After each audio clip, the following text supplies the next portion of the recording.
up, guys? So there's this new wireless gaming mouse from Asus called the ROG Spatha. Spatha? Spatha? Luke, I am your Spatha. Ah, got it.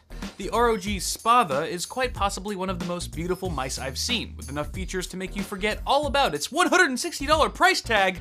Good lord, this mouse better be on its hands and knees by the end of this video. But you know what? Let's give it the benefit of the doubt, because who knows? There is a slight chance that this device has enough magic over the competition to justify the extreme cost. So let's take a closer look and find out if Asus delivers, or if they should consider revising their tagline. Aesthetically speaking, the mouse is just gorgeous. It's aggressive without being obnoxious, and it's got all the right curves to make me want to eye bang it all day.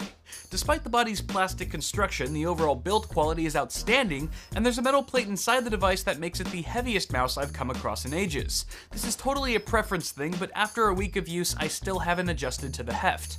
I also tend to lift my mouse a lot when playing FPS games, for example, so the sheer weight of this thing makes it really difficult for me to game comfortably in fast-paced shooters. Fortunately, this wasn't as big an issue in other game genres. On top of weighing a metric ton, the Spatha is also fitted with a larger than average body, whose shape tends to favor palm users over claw grip users. Laying my entire hand flat on a mouse has always felt anything but natural, and truth be told, I've been in less awkward positions at band camp, but interestingly, palm use feels great with this device due to its shape and size. When resting my hand naturally, the rubberized side grips work as intended, and the outer support ledge keeps my ring finger more comfortable than when going my usual claw grip route.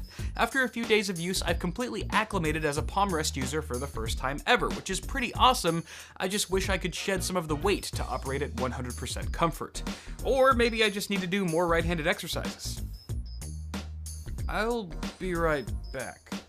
The mouse uses a laser sensor with 8200 DPI that's pretty much as precise as they come these days, and I haven't experienced any tracking issues so far. Another big selling point here is wireless flexibility without compromising on latency and battery life, and the solution Asus has implemented for this is pretty solid. The wireless receiver plugs into your PC via a USB cable and doubles as a charging dock so you can start topping off the battery the moment you go AFK. That's right, unlike this kid, the Spatha rewards you for leaving it unattended. Asus doesn't list the battery life duration on their website, but then again there's almost no need. Unless you're gaming for days at a time with no sleep to recharge, you'll probably never run out of juice. At any rate, there's a battery life LED indicator on the charging dock for at-a-glance monitoring, as well as a micro USB port on the mouse for wired use with the included braided cable. While it's nice to have the tethered option, I found my gaming experience to be identical whether opting for wired or wireless operation. Naturally, a wireless connection is bound to introduce some latency, but in this case it goes unnoticed, just like us gamers to the female population.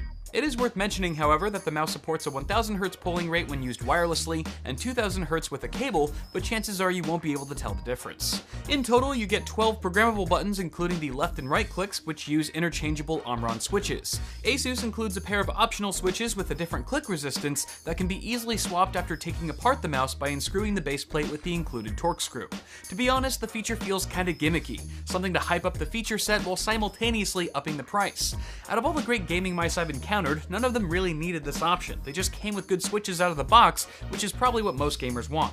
Between the left and right clicks, you'll find a rubberized scroll wheel with a satisfying click, and a 2-level DPI button that I found to be too small and hard to find quickly enough in a heated situation. And suddenly I'm reminded of band camp again. At the front edge of the mouse are 2 buttons that are programmed as your forward and back functions by default, which I reassigned immediately. For the amount of stretching my fingers need to do to reach these, especially the front button, they really ought to require less actuation force. Someone like the Hulk may beg to differ, but I probably won't ever use these buttons unless my fingers magically grow half an inch longer, and the day they do, you ladies know where to find me. The remaining 6 side buttons on the mouse are grouped together for quick thumb access, but the fact that they're all different shapes and sizes makes them seem counterintuitive. However, after a few days of in-game practice, I got fairly used to the button layout with the exception of the undersized middle button, which is hard to click without misfiring the adjacent buttons. Another gripe I have is that the clicks here are nothing to write home about, and I mean that literally. One time I wrote my parents from college and told them how much I loved Cherry Mex brown switches. But yeah, some of the buttons here actually feel kinda stiff and could stand to be a bit less mushy. Sure, they're tolerable, but for $160, every click on this device should be thoroughly satisfying. Now you've probably noticed by now that the mouse features RGB lighting around the thumb buttons, scroll wheel, and the ROG logo at the back. These 3 lighting zones are individually programmable or can be synced to display the same effect using the ROG Armory software. There's 6 preset effects to choose from, and they all look great in execution with seamless color cycling. Color accuracy would be perfect, in fact, if it weren't for the white appearing a touch too warm on the ROG logo and slightly cool on the scroll wheel. The only LED feature I was expecting to find but did not was speed adjustment, meaning you're pretty much stuck with the slow default speed of the cycling and breathing effects. I think we've reached a point in high-end RGB devices where a few preset lighting modes just doesn't cut it anymore. Give me a seizure-inducing light show until I'm foaming at the mouth, and now we're getting somewhere. Within the other tabs of the software, you can also adjust power options, increase the liftoff distance, record macros, and of course remap any button on the device to whatever your heart's content. All of these settings, along with your LED effects, can then be assigned to one of 5 custom profiles.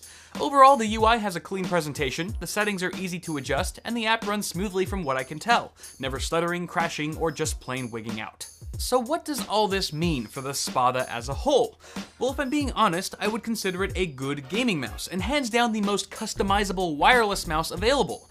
But at twice or even 3 times the cost of its competitors, the Spatha truly needed to leave my jaw cemented to the floor in amazement, which it frankly did not do. If you happen to shit Jacksons and wipe your ass with Benjamins, then you can buy this mouse with confidence knowing it will serve you well. But for the rest of us feeling that ramen lifestyle, the gaming peripheral market is simply too saturated with competitively priced gaming mice that granted may not have as many tricks up its sleeve, but we will happily settle for. That's all for now, guys. Let me know what you think of this thing in the comments, and don't forget to toss me a like on this video if you enjoyed it.